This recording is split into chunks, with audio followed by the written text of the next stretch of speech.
Hi there, my name is Kimberly Inez Mays, and I demystify tech and AI for small and mid-sized businesses so that they can finally stop duct taping their systems together and start scaling with confidence. So if your team's been playing with tools like ChatGPT and you're still stuck in chaos, listen up because today is for you. So let's talk about why trying AI is not the same as using AI and why trying is not a strategy and what to do instead. So before I get started, if this is valuable to you, if this is useful to you, please like and share because sharing is caring. And if you're watching, if you can see me right now, know that I have a black cat, and my black cat sometimes makes a cameo in my videos and I never edit him out. But with all of that said, let's get into it. So I know right now you may have heard AI, AI, AI, and as a business owner, as a leader, you may be inundated with it. You can't escape it. It's everywhere and everything all at once. And it's baked into every single platform you use, will ever use, and you're thinking, okay, well, it's here to stay. I'm using it. Okay, I'm an AI user. Well, yes and no. As I always say, there's a plethora of systems and tools trying to get your attention. And I do believe that the AI bubble will burst, but I don't think that that bubble is going to burst anytime soon. As of this recording, I don't know what these companies are going to come out with. It seems like every other week there's a big release, there's a big conference, there's things that are just around the corner. I know ChatGPT 5 is just around the corner. I know that there is just so much that's being released right now. I'm getting whiplash, and I'm pretty sure you're getting whiplash as well, and your team's getting whiplash. And so that makes it really hard to decide where to drop your anchor, which ecosystem to drop your anchor in, and which tools to go with, especially if they're already embedded in tools that you're already using. Well, I always say let's take it back to simple use cases and strategies because that's where it all begins. Because it's never going to stop entirely. There's always going to be something newer, more advanced, faster, and more robust than what you're using now.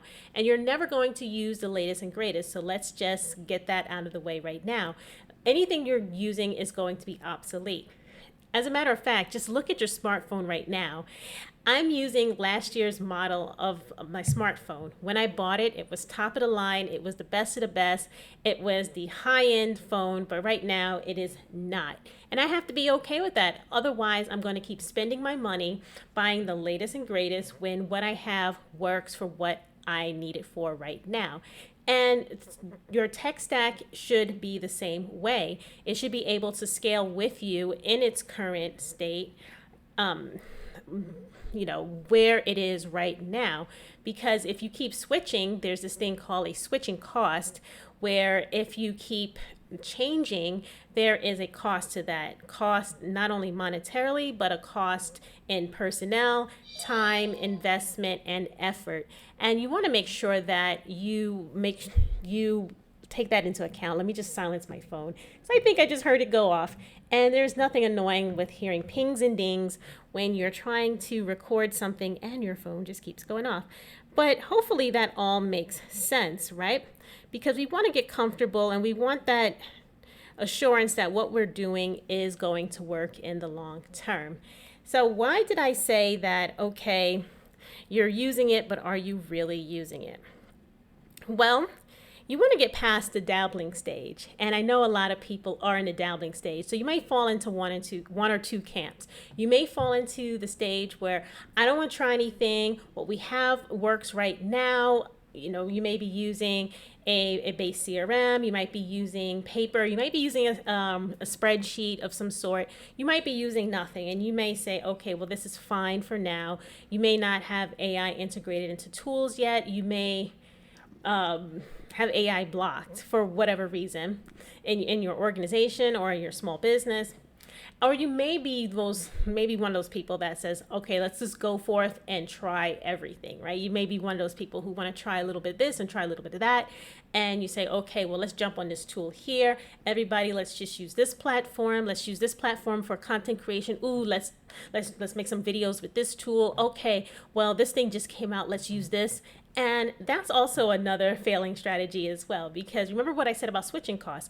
Every time you make another decision, not only do you have to bring people along with you, but now there's a big learning curve. There's a steeper learning curve, and while you're learning, there's something new that's going to come out. So, all right, I have spoken way in too much about the consequences of what that looks like, but it's like, okay, Kim, so how do I find this middle ground? How do we find this equilibrium with the tool and with the strategy? And I always say, well, let's take it back to basics, right?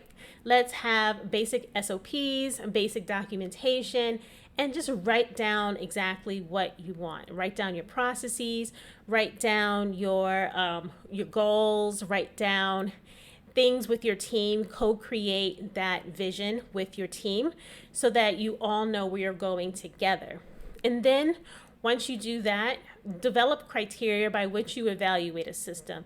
Look at cost, look at time to learn, look at features, look at some of the things that you can do with that particular software, and then try it out and decide how long you're going to be trying something before you make a yay or nay decision if you're going to adapt to it long term. Be willing to switch it up early and switch it up fast in the beginning if it's not working. You don't want to spend a long time deciding if something's going to work or not. Be really flexible and be really adaptable before you invest too much time and money into something. Software has trials. Use them. Use those trials, and then also use the pre-sales team because that's what they're there for. So talk to their sales team. Tell them what you want to do. Get on the phone with them. Get on the Zoom calls with them. Whatever that looks like, whatever support that they have, definitely do that so that you can understand if that is the right fit for you. And then also understand, what does success look like for you once you use that tool? Is it time saved? Is it better outputs? Is it, maybe upskilling? Maybe it looks like, I don't know, if you want to create better content, if you want to do better follow-ups, better outreach, if you want to do better data analysis, better research. What does success look like for you? And the only way you're going to do that is to be able to write it down and be able to analyze it and have that strategy first before you go ahead and start picking systems. This is the same strategy that I advise when you're picking any sort of tool, especially AI, but even with your CRM. And that is where I've spoken a lot about, is CRM and automation. And I think AI fits in there quite nicely, because if you pick any automation tool, chances are there's going to be an AI component, whether that component is in the chatbot, the follow-ups, the content creation, creating subject lines, and even using AI with social media outreach. I've seen that as well.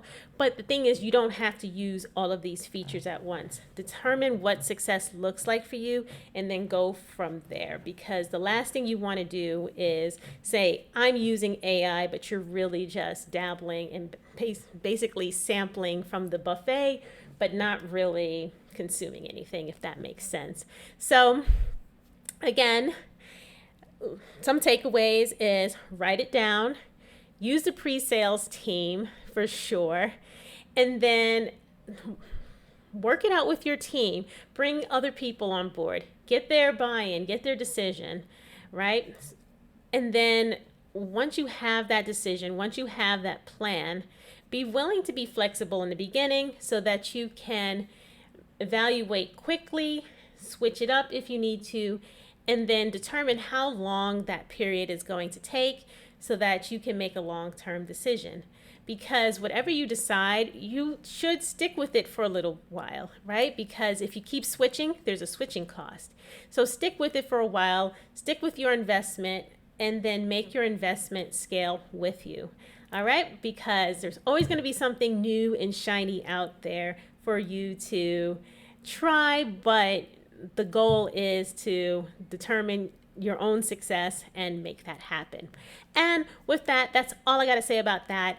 All right, so until next time, I will be talking about some more stuff about automation and AI. It's mixed in with CRM. But before I go, I do want to invite you to take the AI and Systems Scorecard. It is a 5-question quiz, scorecard, evaluation tool. Is super, super quick, guys, but it will determine where you kind of land in my key framework that I have developed to determine if you're in one of 3 stages. Your frame it stage, where you're kind of determining what does your business need to look like.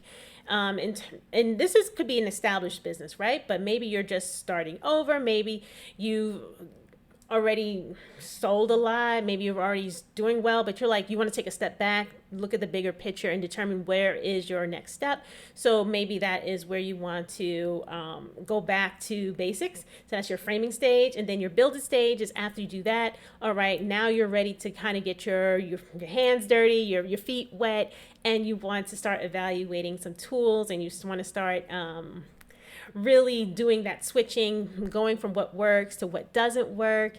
Maybe you want to do some investing in some build work. Maybe you want to hire some team members. And then the run it stage is where you have something that works, but now you want to make it work better. Maybe you want to scale it. Maybe you want to augment it or integrate your systems now that are working so that they work harmoniously. So there's 3 stages, and the quiz questions kind of cover 5 different areas, from AI to your automation to your CRM to your overall teams. And I think there's another question in there that I kind of forgot because I don't have it right in front of me.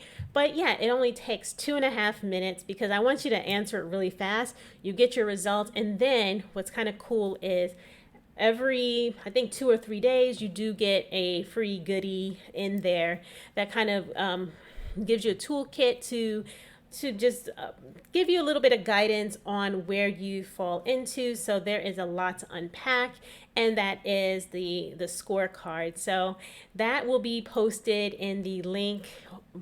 That link will be posted wherever this is posted. And yeah, I just want to make sure, I'm just checking my notes to make sure I didn't forget anything. And yeah, so if your team's been playing with tools or stuck in chaos, that is the plan for you. That is my advice. Take that scorecard. All right, might get free gift to you guys. And yeah, that is truly what I got to say about that. So until next time, take care, be well, and I'll speak to you later. Bye.